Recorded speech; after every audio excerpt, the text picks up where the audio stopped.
Devara team chit chat with Mass ka Das. నువ్వు? నేను Siddhu boy, star boy with tiger. ఏంటన్నా సంగతులు ఎలా ఉంది? How nervous are you or how excited are you? నేను కొత్త పదం పట్టినా ఇక్కడ. ఐఎమ్ వెరీ కాన్ఫిడెంట్లీ నర్వస్ అని. కాన్ఫిడెంట్లీ నర్వస్ అంటే నర్వస్ ఓకే. అంటే డిగ్రీ ఆఫ్ హిట్ ఏంటనేది, డిగ్రీ ఆఫ్ గుడ్ ఏంటి? Good, very good, excellent, fantabulous, theatre screens blast, maybe అట్లాంటిది అనుకోవాలి. అట్లాంటిది అవుద్దా? బికాజ్ నేను మీతోటి ఇప్పుడంటే సరే in front of camera, but పర్సనల్గా మీతో మాట్లాడినప్పుడు కూడా మీరు 2-3 times నాతో అన్నారు like people have no clue what's coming their way అని. అంటే నాకు మోర్ దెన్ మేకింగ్ ఇదంతా we put in a lot of effort Siddhu, చాలా ఎఫర్ట్ పెట్టినాం. బట్ నాకు ఐడియా పరంగానే నాకు చాలా ఇష్టమైన పాయింట్ ఇది. యూజువల్గా మీకు కమర్షియల్ మెయిన్ స్ట్రీమ్ మూవీలో ప్రొటాగనిస్ట్ ఎప్పుడు మనుషులకి లేదా వ్యక్తులకి కాన్ఫిడెన్స్ ఇవ్వడానికి వస్తాడు, ధైర్యం చెప్పడానికి వస్తాడు ప్రొటాగనిస్ట్ ఎప్పుడైనా. కమర్షియల్ మెయిన్ స్ట్రీమ్ మూవీలో చూస్తే డౌన్ ట్రాడన్ పీపుల్లో నుంచి కానీ అందులో నుంచి కానీ వచ్చి వాళ్ళకి కాన్ఫిడెన్స్ ఇచ్చి ముందుకు తీసుకెళ్తాడు, ధైర్యం ఇచ్చి. వాళ్ళకి ధైర్యం అవుతాడు బేసిక్గా. కరెక్ట్. బట్ ఇదేంటంటే బాగా ధైర్యం ఉండే వాళ్ళకి భయం అవుతున్నాడు. బాగా ధైర్యం మితిమీరిన స్థాయికి వెళ్ళిపోతే వాళ్ళలోంచి ఒకడు వచ్చి లేదురా ఇంత ధైర్యం మంచిది కాదు లైఫ్లో, ఒక లెవెల్ ఆఫ్ ఫియర్ ఉండాలి మనిషికి. ఫియర్ అంటే నేను రెస్పాన్సిబిలిటీ అనుకుంటాను నేను. కరెక్ట్. ఇంకో విధంగా ఇప్పుడు మనం రెడ్ లైట్ ఉంది, ఆగాలి, అదో రకమైన భయమే. కరెక్ట్. మనం స్కూల్కి వెళ్ళాలి, నేర్చుకోవాలి, లేదా ఎగ్జామ్ రాయాలి, అదో రకమైన భయమే అది. So basically every person should have healthy respect towards fear. Okay. So correct. నాకు ఆ పాయింట్ బాగా నచ్చింది సిద్ధు. నాకు ఐ రియలీ, అంటే యూజువల్గా కమర్షియల్గా సినిమా చేసుకుంటూ పోతే మనం యాక్షన్ పెడతాము, బిల్డప్ షాట్లు, ఇవన్నీ ఇదంతా okay. But Shiva speciality of his movies is, తన మూవీస్లో మామూలుగా చూసుకుంటే చాలా మూవీస్లో కూడా ఒక మెసేజ్ ఉంటుంది. Feels very responsible for the society. కానీ అది ఏమైపోతుందంటే ఒక్కోసారి it becomes very preachy. Correct.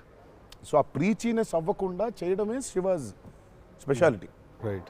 అందుకే I think he's excelled in always very subtle. అవును. మీ ఫిల్మ్స్లో హీరోయిజం ఇందులో అదే that was my question actually. ఇప్పుడు కొంచెం మీరు ఇంకొంచెం అగ్రెసివ్ అయ్యారు అనిపించింది సార్ ట్రైలర్ అది చూస్తే. అంటే ఎత్తుకున్న ఎమోషన్ అలాంటిది. Right. He need to be little, I won't say louder, అగ్రెసివ్గా ఉండాలి obviously.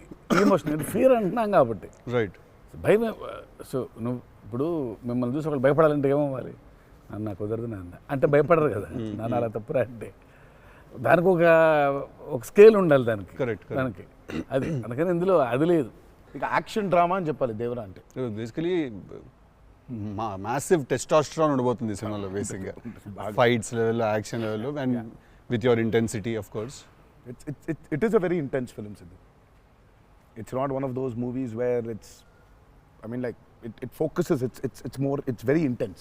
Right. It runs on that line. Right. That for me is అందుకే అంటున్నాను. సో బాగా కాన్ఫిడెంట్గా ఉన్నాను కానీ ఆ నర్వస్నెస్ ఉంది. Because I really want this movie to work. Because there is so much which needs to be told ఇంకా about the movie. Right. So మేము ఎంతో కొంత చెప్పి ఆపుతున్నాము అంటే తప్పలేదు. ఇంకా మొత్తం తీసుకుంటూ పోతే దాదాపు 8 గంటలు 9 గంటల సినిమా వచ్చేది. ఓకే అన్న, హిందీ మీరే చెప్పేస్తారా డబ్బింగ్ దీనికి? హిందీ, కన్నడ మీరేనా? తమిళ్ బంద్ చేసేయండి, అయిపోయింది ఇంకా వేస్ట్. ఇంకా మేము అందరం ఏంది, ఇంకా కష్టం ఇది. కన్నడ మీరు బాంబే షిఫ్ట్ అయిపోవచ్చు కదా, మేము ఇక్కడ హీరోలుగా అప్పుడు మేము చచ్చిపోతాను నేను ఇక్కడ. అన్ని భాషల్లో డబ్బింగ్ చెప్పడం ఏంటన్నా? నువ్వు షిఫ్ట్ అయిపో బాంబే కావాలంటే నీకు వస్తుంది. నీకు వచ్చుగా హిందీ బాగానే అంటే అంతరా 4 భాషల్లో డబ్బింగ్ చెప్పారు. హిందీ ఆతా అంటే భయ్యా ప్యాస్ డాలో. నేను ఇంకానే అక్కడికి వెళ్ళిపోయి ఇదరా అయ్యే హిందీ అనుకున్నా. Professionally what is your biggest fear sir? Of course I might not be able to make a great film, cinema success అవుతుందా లేదా, but as an artist personally నేను అసలు తాడు బొంగరం లేనిలా బతుకుతాను నేను. నాకు అంత పెద్ద ఫీర్ ఏ ఉంది. నేను ఎత్తుకున్న ఎమోషన్ రైట్ ట్రాక్లో వెళ్తుందా లేదా, పైగా ఒక్కరితో అయ్యే పని కాదు. 100 మంది ఉంటే కానీ సినిమా అవుద్ది. వీళ్ళందరినీ రైట్ ట్రాక్లో పెట్టి కరెక్ట్ అవుట్పుట్ తీయగలమా లేదా అన్నంత మించి అసలు భయం అనేది లేదు అసలు. ఇంకా అసలు భయం ఛాన్సే లేదు. అదొక్కటే భయం. సో భయం ఎంత అవసరం అని సినిమా తీస్తూ సార్ భయం భయపడే ఛాన్స్ లేదని చెప్తున్నాడు సార్. అట్లుంటది కొరటాల శివ గారితో. I'm accountable correct. నాకు ఇచ్చిన జాబ్కి. అసలు ఆ ఒక్క భయం ఉంటే ప్రపంచంలో ఇంకెవరికి భయం అవసరంలా. ఆ ఒక్క భయం అడుగుతుంది. కరెక్ట్. ఇంకెందుకు భయం? So accountability. యా అదే కదా భయం అంటే. అవును. ట్రూ. నీకు పని ఇచ్చారు, నువ్వు ఆ పని చేసావు భయంతో. అమ్మో ఇది అవ్వకపోతే ఏంటనే ఒక భయం ఉంది. ప్రపంచం అంతా ప్రశాంతంగా ఉంటుంది ఎవడు పని అటు చేస్తే. పక్కనోడి పనుల్లో చేయి దూర్చి ఆయన ఇబ్బంది పెట్టి ఇది పెట్టి మనం చేయక ఇంతకు మించింది ఏముంది? ఎవడు పని చేస్తే అసలు భయం ఉన్నట్టే మనకు ప్రపంచంలో అంతా. ప్రపంచం అంతా అంతేగా. నీ భయం ఏంటి? నా భయం అన్న ఇంటర్వ్యూ అనుకున్నంత గ్రేట్గా రాదేమో అని భయపడుతున్నాను. విశ్వం చాలా కాన్ఫిడెంట్ ఉన్నాడు. అంటే వాడు హోంవర్క్ చేసాడు. క్వశ్చన్ అడిగిన అదిరిపోయింది.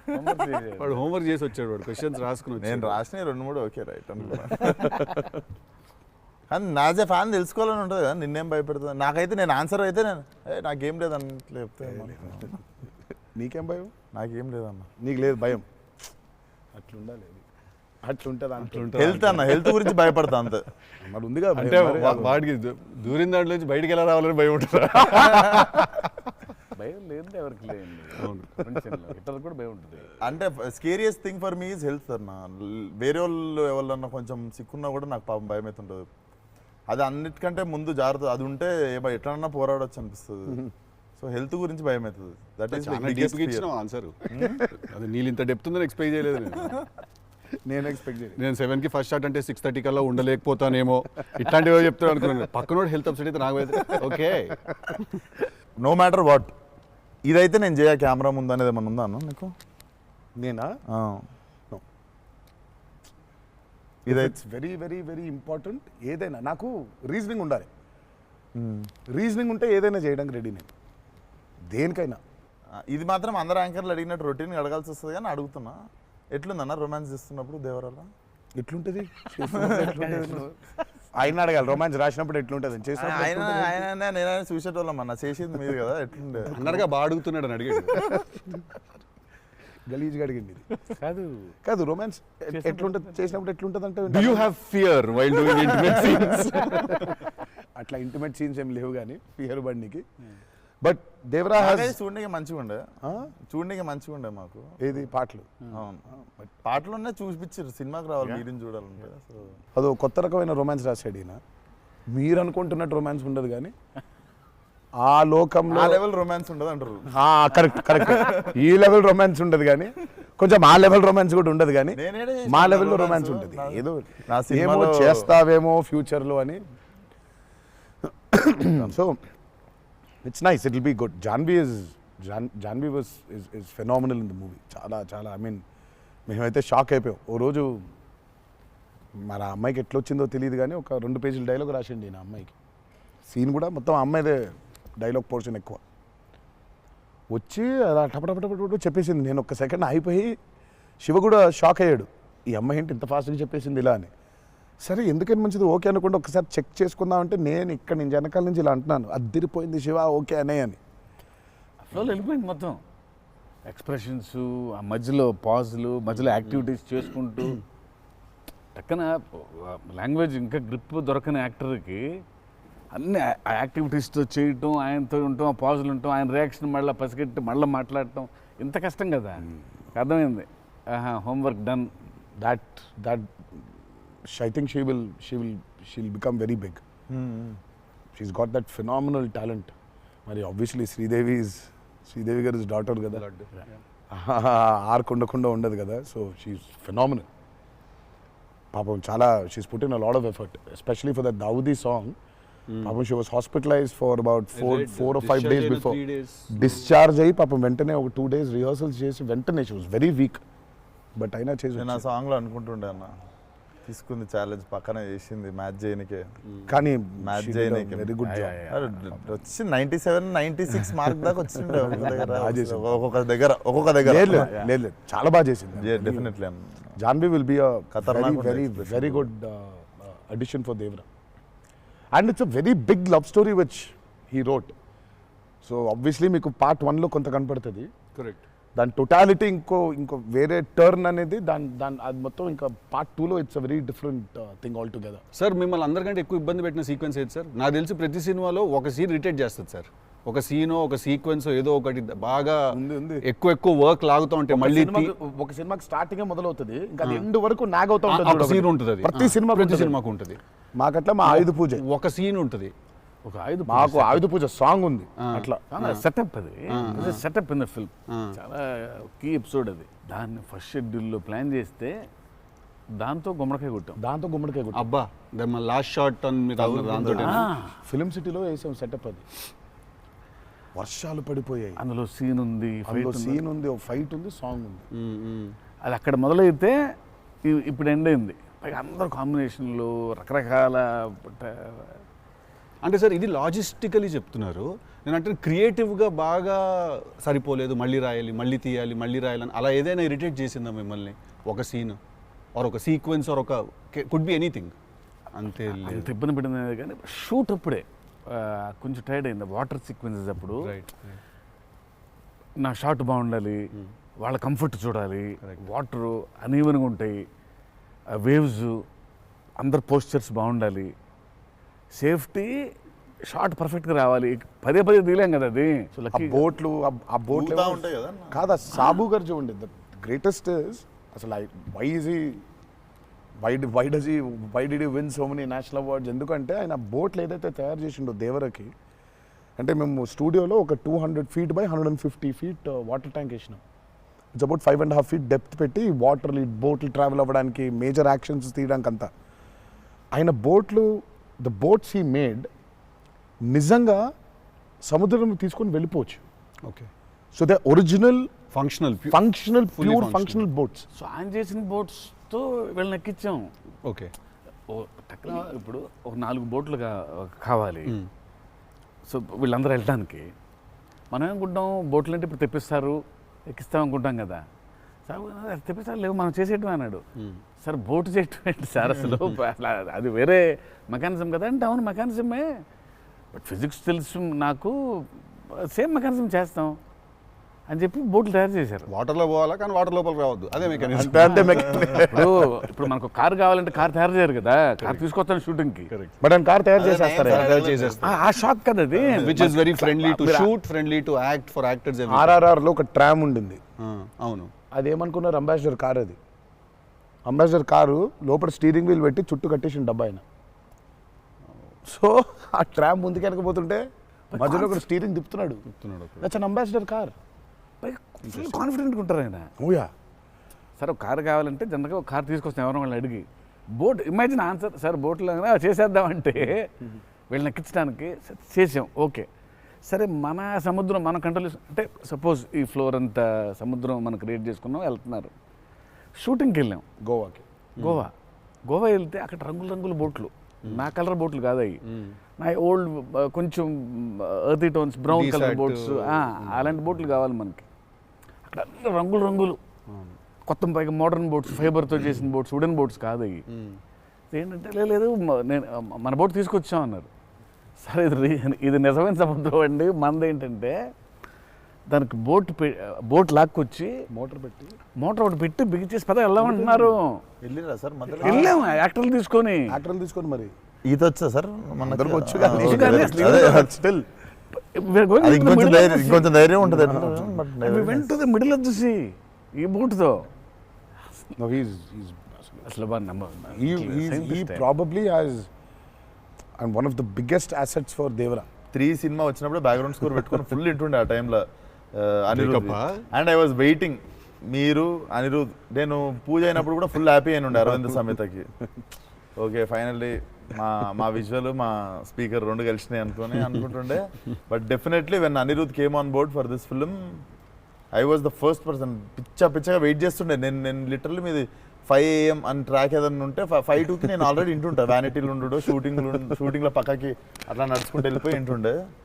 సో ఈవెన్ ఇప్పుడు మన ఇంటర్వ్యూ ముందు కూడా I was hearing Red Sea అనుకుంటా కూర్చుంటుండే. Beautiful background. I mean he's killed it for this movie. Definitely థియేటర్లో నిజంగా వన్ మోర్ ఎక్స్ ఫ్యాక్టర్ అనుకుంటున్నాను. అవును, నో 101%. I mean ఇప్పటిదాకా తను whatever he's delivered for Devara, has యాక్చువల్గా ఇన్ అ వే చెప్పాలంటే మా విజువల్కి whatever it is his audible which is the most important thing కదా. And he is the biggest asset for Devara. అంటే the kind of work the background score he's done is phenomenal. X factory అనిపిస్తుంది అన్న sound భలే అనిపించింది. నాకైతే నాకు బేసిక్గా trailer విన్నప్పుడు ఆ లాస్ట్ ఎస్పెషల్లీ ఆ షార్క్ వచ్చినప్పుడు ఆ వెనకాల అంతా నాకేంటో అరే ఒక పెద్ద వాల్ట్ డిస్నీ మూవీలో సింఫనీ పడుతుంది చూడు, లైక్ హాన్ జిమ్మర్, ఆ ఫీలింగ్ వచ్చేసింది నాకైతే. So he is definitely one day I think he'll definitely go up to that level of scoring an international movie like Rahman garu. Definitely నేను మొన్న కాంగ్ గాడ్జిలా చూసినప్పుడు కూడా అనిరుద్ అయితే బాగుండు అనుకున్నాను, బికాస్ సంబడి ఎడిటెడ్ ఆ కాంగ్ గాడ్జిలా సీన్ కి మాస్టర్ మ్యూజిక్ పెట్టి తీస్తే అసలు ఇట్ వాజ్ మోర్ యాప్ట్, ఇంకా ఎక్కువ ఇంపాక్ట్ ఉండే దానికి. అయితే డెఫినెట్గా నాకు తెలిసి తను he will do it like Rahman garu చేసినట్టు మాత్రం వెళ్తాడు. He will definitely go international and I'm hoping it's with Devara. మీకు ఎప్పుడైనా ఈ ఫెనమినన్ మీరు అబ్జర్వ్ చేశారా, వేర్ ఐదర్ మీరు జీవితంలో మాట్లాడింది మీ సినిమాలో జరుగుతుంది, ఆర్ మీరు రాసుకుని తీసిందో ఏదో మీ లైఫ్లో తర్వాత రిపీట్ అవుతుంది? ఎప్పుడైనా జరిగింది అట్లాగా? మీరు అనుకుందో లేకపోతే మీరు బాగా మేనిఫెస్ట్ చేస్తుందో? ఇట్స్ ఎన్ థింగ్ అన్న టుడే మేనిఫెస్ట్ అనేది. నేనైతే చూసిన ఒకటే మేనిఫెస్ట్ జాన్వి. ఆ అమ్మాయి అనుకుంది చెయ్యాలని, ఆ అమ్మాయి ఎలా వచ్చిందో మాకు కూడా తెలియదు. అంటే మేము ఇంకా అప్పటికి రాస్తున్నాము, ఇంకా క్యారెక్టర్ రాస్తున్నాడు ఆయన, ఇంకా ఎవరిని అనుకోవట్లేదు. ఆ అమ్మాయేమో నేను చెయ్యాలని చెప్పింది. అసలు we weren't even in the space of okay ఈ అమ్మాయి అయితే బాగుంటుంది. ఫైనల్గా డీ డే వచ్చి ఇప్పుడు సరే మనం ఇప్పుడు హీరోయిన్ ఫైనల్ చేయాలని, కానీ ఇద్దరు నోట్లకి వెళ్ళి జాన్వి తప్ప వేరే మాట్లాడలేదు. అంతలా మేనిఫెస్ట్ చేసింది ఆ అమ్మాయి. కానీ నువ్వు ఇందాక చెప్పింది నువ్వే నాకు అర్థం అవట్లేదు. చెప్పింది జరిగింది, జరగబోయేది తెలుస్తుంది. కాదు మనం జీవితంలో ఇప్పుడు ఏదైనా మాట్లాడుకున్నా, ఏదైనా మనం కాన్వర్సేషన్ చేసినా, ఏదైనా అది అవుతుంది. అలాంటిది సినిమాలో జరగడం డేజావులాగా ఉంటుంది అది. అంటే గుడ్ ఎక్స్పీరియన్స్ అయితే డేజావు, బ్యాడ్ అయితే డేజాపు. అండ్ మన సినిమాలో మనం రాసుకున్నది మనం ఆల్రెడీ షూట్ చేసేసి ఏదో తర్వాత ఏదో మన లైఫ్లో జరిగితే ఇదేంట్రా అని ఒక కంపారిజన్ డ్రా చేస్తాం కదా. యాస్టీస్గా అయి ఉండకపోవచ్చు, బట్ సిమిలర్గా ఏదైనా. ప్రస్తుతానికైతే అవ్వలేదు. దేవుడి దయ వల్ల. నీకైందా కృష్ణ టిల్లుడు మనోడికి అవుతాయి ఇట్లాంటి అన్ని ఐటమ్ పనులన్నీ కదా. అదేలా నా పిలిచి మరీ ఇజ్జత్ తీయండి. నేనే మరి అన్నా నా విశ్వాసం. నేను ఎంత చాలా క్రియేటివ్ క్వశ్చన్స్ అడుగుతుంటాను. వెళ్తే అలా బాడీ దొరకటాలు లేదు సార్, పాతి పెట్టడాలు లేదు సార్, లేదు ముద్దు పెట్టడాల వరకు అయి ఉంటుంది. సెలవు దేవరా సరే కొంచెం దేవరా చేసిందంతా చేసి మళ్ళీ లాస్ట్కి దేవరా 27 సెప్టెంబర్ రిలీజ్. ఇంకేముందన్న చెప్పండి, బాగా కష్టపడిన సీక్వెన్స్ ఏది? మీరు బాగా ఇరిటేట్ అయిపోయి కోపం వచ్చి కాదు కానీ ఇరిటేట్ షూటింగ్ నేను రాను ఇంకా నేను అదే చెప్పబోతుంటే మధ్యలో ఆపిండు. నీ మ్యాటర్లోకి వచ్చింది ఆ మేనిఫెస్టేషన్. నువ్వు వచ్చినావు మళ్ళీ ఆయన అక్కడి నుంచి ఎక్కడ డ్రై లైఫ్, నువ్వు హైలైట్ లైఫ్ డ్రై లైఫ్ లో వెళ్తుంది ఇక్కడ మొత్తం. అది అట్లా కాదు కరెక్ట్. ఎక్కడ ఉన్నాం? గోవాలో ఫ్రస్ట్రేషన్ వచ్చేసి బీపీ పెరిగిపోయింది. నాకేందంటే అది నువ్వు అన్నావు కదా మేనిఫెస్టేషన్, ఇట్లాంటివి గలీజ్ పనులన్నీ అవుతాయి నాకు. వేడి చచ్చిపోతున్నాము సముద్రంలో అలా నవ్వుకుంటూ ఉండాలి, కానీ వేడి దొబ్బేస్తుంది. అంటే ఇంకా పైన అట్లా లిట్టలు కట్టుందంటే వర్షం, ఇక నిప్పుల వర్షం కురిపిస్తుంది సూర్యుడు పైకి. అట్లా కూర్చొని పక్కనే ఒక రూమ్ పెట్టిండ్రు, ఏసీ ఉంది అందులో. శివా పోతా, ఇంకా ఒక్క షాట్ అన్నా పోతా, నేను చచ్చిపోయేలా ఉన్నాను, నేను నాకు ఒక్క సెకండ్ నిజంగా ఇంకా అబ్బాయి ప్రంతి పిల్లలు ఏమైపోయింది, నా జీవితం ఏంది, నేను చచ్చిపోతానా అని అయిపోయింది. ఓకే అన్నారు. ఇక అక్కడే లుంగి ఇట్లా తీసి, అఫ్కోర్స్ షార్ట్స్ ఉన్నాయి, ఆ షార్ట్స్తో పరిగెత్తిన లోపలికి పరిగెత్తి వెళ్ళి తలుపు అట్లా వేసుకోగానే ఒక్క సెకండ్ చల్లగా ఉండింది. బతికినాన్రా అని చెప్పి ఆ తలుపు వేసి అట్లా బెడ్ మీద అలా పడ్డాను, కరెంట్ పోయింది. సారీ నవ్వద్దు, నీ కష్టం పగవాడికి కూడా రాకూడదు, మీకు కూడా రావద్దు. నిజంగా నాకు కరెంట్ పోయి నేను ఇంకా ఫోను, అమ్మ కరెంట్ పోయింది, ఇంటి దగ్గర జనరేటర్ లేదా, దరిద్రం చూడు. కరెక్ట్గా ఆ రోజే నిన్న ఆడు జనరేటర్ పాడైపోయింది. ఇప్పుడు బయటికి వెళ్తే ఒక టార్చర్, లోపల ఉంటేమో అవన్ అయిపోయింది ఇది. ఇక ఇప్పుడు నేను ఇప్పుడు బయట ఒక చికెన్ లాగా ఫ్రై అయిపోవాలా, తందూరు అవ్వాలా, లేకపోతే లోపల ఇడ్లీ లాగా స్టీమ్ అవ్వాలా. ఈ మీమాంసలో సౌత్ ఇండియన్ ఇంకా ఏంటో ఇంకా ఇది ఇంకా అసలు నా వల్ల బనీని చింపేద్దాం అనుకున్నా అసలు నాకేం అర్థం అవట్లేదు. ఎందుకు జరుగుతుంది ఇట్లా? ఎందుకు ఇలా జరుగుతుంది అసలు? నేనేం పాపం చేశాను? ఇలా జరుగుతుంటే ఒక అరగంట పోయింది, 40 నిమిషాలకి కరెంట్ వచ్చింది. 40 నిమిషాలకి కరెంట్ వచ్చింది, షార్ట్ రెడీ అన్నారు. సరే ఇప్పుడు నేను చెప్తా, ఇంకా అవ్వలేదు. ఇప్పుడు ఇది ఎంతసేపు అవుద్ది వేడి, ఇది చల్లబడాలి కదా, ఇది చల్లబడే లోపు టైం లేదు. ఇది చల్లబడాలంటే ఆ రూము ఆ పర్టికులర్ మూమెంట్లో ఈజీగా 15-20 నిమిషాలు పడుతుంది. ఈలోపు షార్ట్ రెడీ అన్నారు. సరే షార్ట్ రెడీ కదా అని చెప్పి మూసిన కర్టన్ ఇట్లా తెరిచిన. షార్ట్ రెడీ కదా, శివ ఎక్కడున్నాడని చూద్దామని ఈ కర్టన్ ఇట్లా తెరిచేసరికి ఈయన రాజసుందర మాస్టర్ పరిగెడుతున్నారు నా రూమ్ వైపు. నాకు అర్థం కావట్లేదు వీళ్ళు దేనికి ఇట్లా పరిగెడుతున్నారని. అక్కడ చల్లగా ఉంది వద్దామేమన్నా. వచ్చిన తర్వాత చూస్తే అప్పుడు ఆయన చెప్తాడు స్టోరీ ఏంటో. సార్ మాది వేరే, అందరం భోజనం చేస్తున్నాం, ఆ చెమటలతోనే ఇది అయింది. కరెంట్ లేదు, బయట కాలిపోతుంది. టెంట్లో కూడా బ్లాక్ క్లాత్ టెంట్లు అయ్యి తగులుతుంది. అసలు వేడి ఇటు నుంచి వస్తుంది. అలా ఉంది. మాదేంటి హీరో రూము, ఏసీ కట్టెలు వేసి ఉన్నాయి, లోపల జరిగే టార్చర్ ఇలాగా ఉందేమో అనుకుంటున్నారు మీరు అక్కడ. ఆ చిన్న దూరితే ఏదో అని. సరే కాసేపు రిలాక్స్ అవుతున్నారేమో, కట్టెలు వేసి ఉన్నాయి, ఇప్పుడు వెళ్ళి డోర్లు కొట్టి మరి తుఫాన్ వచ్చినట్టు బయట బాగోదులే అనే ఫీలింగ్లో ఉంటే వీళ్ళిద్దరు అట్లా వెయిటింగ్, ఇట్లా ఇద్దరు అలా వెయిటింగ్. కర్టెన్ ఎప్పుడు తెరుస్తాడా అర్థమైంది. చిన్న ఉన్నారు, చూస్తున్నారు మనల్ని, పరిగెత్తుదాం లోపలికి ఏసీ కోసమని. వచ్చాడు ఎక్కడికన్నా చచ్చిపోతున్నా అన్న, అయిపో అవ్వట్లేదండి, ఇక్కడ కూడా అట్లాగింది పరిస్థితి, ఏం పెద్ద లేదు, రండి ఇదే ఇంత వేడిగా ఉంది అన్నట్టు. ఐ థింక్ మనం ఆ పేపర్ మీద రాసుకుని సెట్కి వెళ్ళి కెమెరా అంతా పెట్టిన తర్వాత కూడా we're all waiting to stumble upon one moment of honesty in that take. నా journey it's the same thing every day for every movie. మీకే తెలియదు మీరు అలా చేస్తారని? తెలీదు. అక్కడ కరెక్ట్గా వెళ్ళే ముందు ఒకటేదో దొరుకుద్ది. కరెక్ట్. ఇప్పుడు మామూలుగా దేవరాలు ఉంది, వర ఎలా ఉండాలో ఒక ఐడియా ఉంది. ఇప్పుడు దేవర ఎలా ఉండాలో దొరకట్లేదు నాకు. నాకు అర్థం అవ్వట్లేదు. అంటే ఇప్పుడు ఎలా ఉండాలి, బాడీ లాంగ్వేజ్ ఎలా ఉండాలి ఏంటని చంపుకు తిన్నా శివని. కాచివా ఏంటి శివ నాకేం అర్థం అవ్వట్లేదు, ఏదో చెప్పంటే అబ్బా మీకు వచ్చేస్తుందిలే నిలిపాడు. రావడం ఏంటి, కాదు శివ ఏదో నాకేం అర్థం అవ్వట్లేదు, దేవర ఏంటి, ఇప్పుడు వాడు ఎట్లుండాలి, వాడు మూడ్ సెట్ ఏంటి, వాడు మైండ్ సెట్ ఎట్లున్నాడు, ఎట్లా నడవాలి, ఎట్లా నిల్చోవాలి ఏంటి, చాలా కంపోజ్గా ఉండాలా, మరీ ఓవర్ కంపోజ్గా ఉండాలా, లేకపోతే అగ్రెసివ్గా ఉండాలా, నాకేం అర్థం అవ్వట్లేదు. ఫైనల్గా I just felt that okay ఇప్పుడు నేను I don't know, I just probably place Abhay or Bhargav there. Scene ఏంటంటే కొడుకుతో సీన్ ఉంది అక్కడ.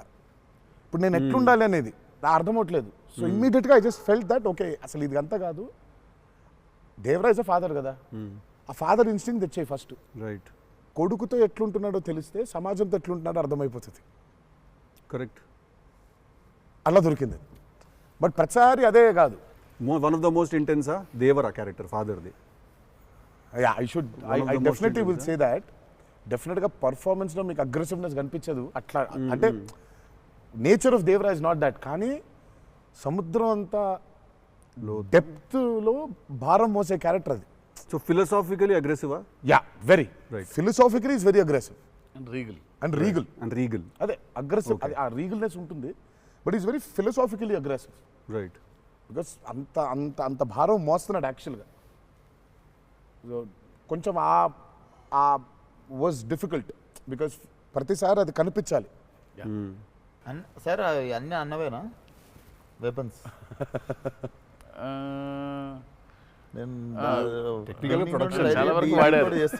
టెక్నికల్గా ప్రొడక్షన్ ఆబ్వియస్లీ ఈ చివరిది ఆయనదే, మిగిలిన కూడా వాడేశారు. అది సైఫ్ గారిదా సార్? అది అసలు అందరూ ఉన్నాయి అందులో, అందరూ ఆయుధాలు ఉన్నాయి దీంట్లో. ఈ ఆయుధాలు నేను సంగతి నేను ఇప్పుడే ఆయుధ పూజ నాకు చాలా కనెక్ట్ అవుతున్నాయి సార్. అన్ని ఆయుధాలేక వి ఆయుధం అన్ని ఆయన ఆయుధం. ఎందుకంటే వీళ్ళు ఆయన క్యారెక్టర్స్ రాసినప్పుడు అసలు ఈ వరల్డ్లో ఉండే మనుషులు ఎట్లుంటారంటే there is no deity worship. Deity worship లేదు. రైట్. వాళ్ళు పూజించేది వాళ్ళ ఆయుధాలని. So they worship their weapons which are coming from తరతరాల నుంచి వచ్చే ఆయుధాలని పూజిస్తారు వాళ్ళు. సో డైటీ వర్షిప్ లేదు వాళ్ళకి. ఓహో, ఓకే. ఆయుధాలే లైఫ్ ఒక కులం లేదు వాళ్ళకి, ఒక మతం లేదు, అసలు భయం అసలే లేదు. అదే ట్రైలర్లో రాసింది అంటే. బట్ అసలు సో అందుకే వాళ్ళకి weapons are very very very important. Why is it so important అనేది వీళ్ళు యాక్చువల్లీ ప్రాబబ్లీ సినిమా చూసినప్పుడు ఆ ఎండ్కి ఒక డైలాగ్ ఉంటుంది. ఆ డైలాగ్లో కూడా దాన్ని బాగా ప్రొఫిస్కేట్ చేశారు, చాలా ఇంపార్టెన్స్ క్రియేట్ చేశారు దానికి, ఆయుధ పూజ అనే దానికి. పొద్దున్న లేస్తే ఆయుధాలను పూజించి ఆయుధాలు వాడే వాళ్ళకి ఇక ఏం భయం ఉంటుంది? చేతిలో ఒక ఆయుధం పెట్టుకుని వాళ్ళు భయపడరు కదా, ఆయనే ఒక ఆయుధం వాళ్ళగా. కరెక్ట్. ఇప్పుడు కార్పెంటరీ చేసే వర్కర్స్కి ఆ కార్పెంటరీ టూల్సే దేవుళ్ళ లెక్క. కరెక్ట్. లైవ్లీహుడ్. సో మనం బేసిక్గా ఎప్పుడు కూడా అట్లాగే ఉండేవాళ్ళం. మనం ఆయుధ పూజ అందుకే ఉండేది. ఆయుధ పూజ అందుకే మన పనిముట్లు ఏవైతే ఉన్నాయో అందుకే మనం కార్లకి మొక్కుకుంటాం, కార్లకు పూజ చేస్తాం, మనకు లైవ్లీహుడ్ అని. సో వాళ్ళకి ఆయుధాలు లైవ్లీహుడ్. సో ఆయుధాలే లైవ్లీహుడ్. కాన్సెప్ట్ లెవెల్లోనే వైలెంట్గా ఉన్నారు వీళ్ళు. ఎగ్జాక్ట్లీ. నాకు తెలిసి ఆయనకు తెలిసినట్టు పాజెస్ని వాడడం sir. He uses pauses like బ్రిలియంట్గా వాడతారు. ఎక్కడ మామూలుగా డైలాగ్ తర్వాత డైలాగ్ చెప్పాలి అన్నది ఒకటి మైండ్లో ఉండి చెప్పుకుంటూ వెళ్ళిపోతుంటారు. బట్ నేను ఇంతసేపు కొంతసేపు ఏం చెప్పాను నేను అని చెప్పి పాజెస్ చాలా బాగా వాడతారు అన్న మీరు. రియల్లీ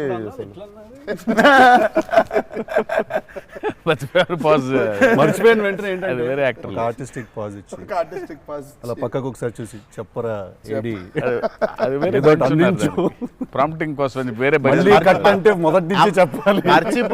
మర్చిపోవడం అనే డైలాగు నువ్వు నాకు తెలిసి అడగొచ్చు ఎక్కడన్నా కానీ అక్కడ 3 పేజీలు 4 పేజీలు అది చేసే కామెడీ కూడా చేయనీడంటండి. ఫన్ కావాలన్నారు ఇంటర్వ్యూలో, నేనేదో ఫన్ చేస్తున్నాను. మాస్కా దాస్ అక్కడ నచ్చట్లేదు అన్న. మన ఇద్దరు ఫ్రెండ్షిప్ జెలసీ వస్తుంది. ఆ రోజు కూడా గుర్తుందా? మా ఇద్దరు ఫ్రెండ్షిప్ మీద జెలసీ ఉంది. ఓ రోజు ఇద్దరం కలిసాం. మనది టిల్లు 2కి pre release I mean success ఫంక్షన్కి వెళ్తున్నాను, పిలవడానికి వచ్చాడు, ఉన్నాడు అక్కడ, మాట్లాడిన తర్వాత విశ్వ గుర్తొచ్చాడు. విశ్వకు ఫోన్ కొట్టా. విశ్వకి ఎక్కడున్నావు అంటే, అన్న ఇక ఈయనే ఉన్నా ఆఫీస్లో. అంటే మీరు ఎక్కడున్నారు? నేను ఆఫీస్లో ఉన్నా. సిద్ధు ఉన్నాడు ఇక్కడ అంటే, నాకంటే ముందు ఆయన్ని పిలిచినవులే అన్నా నువ్వు అంటా. నేను పిలవడమే చిచ్చి. మనం బాగా ఉక్రోషం, జెలసీ. అందుకే ఇప్పుడు జెలసీ ప్రదర్శిస్తున్నాడంట. కామెడీ కూడా చేయనివ్వట్లేదు. నా బ్రాండ్ ని డౌన్ చేయడానికి ట్రై చేస్తున్నాడు సార్. నేను ఆయన పాజుల గురించి బ్రహ్మాండంగా మాట్లాడుతున్న డైలాగ్ మర్చిపోయినావా అంటే, ఆయన జాపనీసే మర్చిపోలేదు. అమ్మా అంటే మనకు అనిపించింది మాట్లాడడం కాదు కదా, అక్కడ ఉన్నది కదా మాట్లాడాలి. నాకు ఐ మీన్ డైలాగ్ చూస్తున్నప్పుడు కొన్ని ఐ థింక్ ఇట్స్ అంటే every actor is very natural. విశ్వ నాకు కొంచెం అనిపిస్తుంది అట్లా, ఇక్కడ కొంచెం అలా ఉంటే బాగుంటుందేమో అని ఇన్స్టింక్టివ్ అనుకోవడం చేయడమే. నాకు అసలు డైలాగే లేకుండా మీరు ఇరగ్గొట్టేసిన సీన్ నాకు one of the favourite. Aravind Sametha కార్లో సీన్. అది ఎప్పుడన్నా నార్మల్గా జస్ట్ అది పెట్టుకొని చూస్తుంటా అప్పుడప్పుడు. It's one of the brilliant pieces. మీరు చాలా చేసిర్రు, చాలా సినిమాలు చాలా చేసిర్రు. That is one of my favourite scene. I show నాకు తెలియనోడు ఎవడన్నా, వేరే భాషోడు, ఇంగ్లీష్ వాడు ఎవడన్నా కనిపిస్తే నేను చూడు మా యాక్టర్ ఒక సీన్ చూపిస్తాను నీకు అని చెప్పి పెట్టి చూపించే సీన్ మీద ఫస్ట్ అదే. నేను it doesn't have a language కదా, సో డైరెక్ట్ చూపిస్తాను నేను. అది అన్న మీరు క్యారెక్టర్లోకి వెళ్ళిపోతారా లేదా మధ్యలో కలుస్తారు? Do you meet the character in the middle or you become the character fully? I think I would. అంటే if me and the character don't meet, it won't take off. ఇప్పుడు శివగారి క్యారెక్టర్ రాసిందే ఎన్టీఆర్ ఎట్లుంటాడని. Correct. So obviously it has to be me meeting that character. So there needs to be a little bit of me and that. Correct. Midpoint. Or rather I would say that I think it's more of me than that. Interesting. So it's more of me than that. But what if there is a dialogue that he's written or a philosophy that he's trying to put across as a writer and a director? I'll have to believe that philosophy. But what if you don't believe it as a person? But I'll have to. Then he has to make me believe in it. Make you believe in it. Yeah. So he has to make me believe in it. So he has to actually teach me why that philosophy is so important. లక్కీగా నాకు అది ఇప్పుడు నాకు అది తగ్గలేదు. ఎందుకంటే is so predictable కాదు ఆయన. ఇట్లా ఉంటాడు అని అనలేం. టక్క ఒక రోజు వెళ్తే మనం ఎన్టీఆర్ రంగానే మాస్టర్ అట్లా కూర్చొని ఉంటాడు, విజిటింగ్ రూమ్లో కూర్చోబడి వెళ్ళేసరికి వంటగదిలో ఉంటారు. అంటే ఎక్కువ వంటగదిలోనే ఉంటా. అవునన్నా. ఇప్పుడు ఎలా ఉంటాడు, కోపం వెళ్తే ఫుల్ కెండలు, ఉంటాయి. సో ఇలా ఉంటాడు అసలు అది ఇప్పుడు లేదు అసలు. We don't know. Yeah, it's very unpredictable. సరదాగా ఉంటాడు, పిల్లలతో కాసేపు, చిన్న పిల్లలకు అన్నం పెడుతుంటారు. You don't know what At any given point of time, energy లో అయితే ఉంటారు. సో అందుకని పెద్దగా ఇలాంటిది రాయాలి, ఇలా ఉంటారు ఆయన, అసలు ఆగోలేదు నాకు ఎప్పుడు. Okay okay. చిన్న బెదురుగా ఉంటుంది, అన్నీ ఉంటాయి. సో అందుకని ఆయన ఇది ఇట్లా రాయాలి అది అన్ని లెక్కలు లేవు అసలు ఎప్పుడు నాకు. బికాజ్ వెరీ క్లోజ్గా చూస్తాను కాబట్టి నేను రైట్. అది రోజు అదే. నాకు కొంచెం భారం వేయడం ఇష్టం ఉండదు. ఉండదా? లూజ్ అయిపోవాలి, చాలా ఫ్లూయిడ్గా ఉండాలి. నాకు జనరల్గా కూడా లైఫ్లో అలాగే ఉంటాను కూడా నేను. ఎంత సాధ్యం ఉన్నంత వరకు కొంచెం ఫ్లూయిడ్గా ఉండడానికి ట్రై చేస్తాను. ఇప్పుడు ప్రాబ్లం ఏంటంటే ఇప్పుడు మన ఇమేజ్ని చాలా సీరియస్గా తీసేసుకొని ఇప్పుడు ముందుకి అసలు ఇంకా విశ్వాక్ అడుగు, మళ్ళీ అన్ని నేనే అడుగుతున్నాను, నువ్వేం అడగట్లేదని స్టార్ట్ చేస్తావు. ఏం లేదు సార్, ఇప్పుడు అంటే దీనికి మేము వచ్చి ఇంత చేసినందుకు ఏదన్నా ఒక ఎక్స్పెక్టర్ ఉండాలి కదా మాకు. ట్రైలర్లో లేని డైలాగ్ ఏమన్నా వినడానికి ఏమన్నా చిన్న ఛాన్స్ దొరుకుతుందా ఇప్పుడు ఏమన్నా? నేను యాక్చువల్లీ సినిమా చూస్తాను, గిఫ్ట్ హ్యాంపర్ లాంటిది ఏదైనా ఇస్తే ఇంకా హ్యాపీ నేను ఫీల్ జనరల్గా సార్ ఒక డైలాగ్ చెప్పండి. అదే అట్లా అడగలేదు నేను, యాంకర్ లాగా అడగొద్దని కానీ అదే అడిగిన, అదే క్వశ్చన్ అలానే కాదు, అదే క్వశ్చన్. ఇది ఈ డైలాగ్ పేలుతుంది అని చెప్పలా. అసలు పంచు కాంతి పంచకాంతి పంచ్ అయిపోతుంది అక్కడ. సో అందుకని నేను పర్టికులర్గా ఇది ఒక ఆడియో ఫంక్షన్లో చెప్పాల్సిన డైలాగ్ ఒకటి. నువ్వు వచ్చి ఇక్కడ చేసినందుకు నీకు డైలాగ్ కావాలంటే బిర్యానీ వండి పంపిస్తా, తిను. సూపర్. బెస్ట్ కదా అది, అదే బెస్ట్, అదే బెటర్. బిర్యానీ వండి ఎక్స్ ఫ్యాక్టర్ అదే నీకు. ఇక చెప్పానన్న డైలాగ్ వేసి అర్థమవుతుంది, అర్థమైంది చెప్పానని చెప్పి బాగా డిప్లొమాటిక్ గా చెప్పారు. అర్థమైంది, బిర్యానీ ఒకటేనా అని చూస్తున్నా అంతే. ఎక్స్ట్రా బిర్యానీ ఇక ఫుల్ ఇక పంచపక్ష పరమాణాల్లో ఉండాలంటే సినిమా రిలీజ్ వరకు ఆగలను, అదే 27th తర్వాత. Yeah. బట్ థ్యాంక్ యూ, మీ ఇద్దరు వచ్చి మా ఇద్దరితో ఈ ఇంటర్వ్యూ అన్నది కానీ చిట్ చాట్, ఈ chit chat. Thank you so much, మాట్లాడుకుంటుంటే అంతే. Thank you so much Vishwak, thank you so much. Indian pleasure. Wanted to meet, wanted to understand. ఇన్ని సంవత్సరాల నుంచి కష్టపడి సినిమా తీస్తున్నారంటే అట్లీస్ట్ విదిన్ ద ఇండస్ట్రీ ఉన్న మాకైతే అర్థం అవుద్ది దాంట్లో ఎంత కష్టం ఉంది ఏంటనేది. So we wish you guys all the very best. Thank you so much. Not that you need it. Looks No, very promising. we need it. But I mean, బయట నుంచి అంటే మనకు ఉంటుంది కదా. కావాలి ఎన్ని బ్లెస్సింగ్స్ అయినా అన్ని బ్లెస్సింగ్స్ కావాలి మాకు. ఆ విషయం మాత్రం కాంప్రమైజ్ లేదు. ఎన్ని బ్లెస్సింగ్స్ వస్తే ఇచ్చేయండి మాకు, తీసేసుకుంటాం. Looks damn promising అన్న. Can't wait to see. Thank you. 27th September. చిల్లు కొడదాం. Done.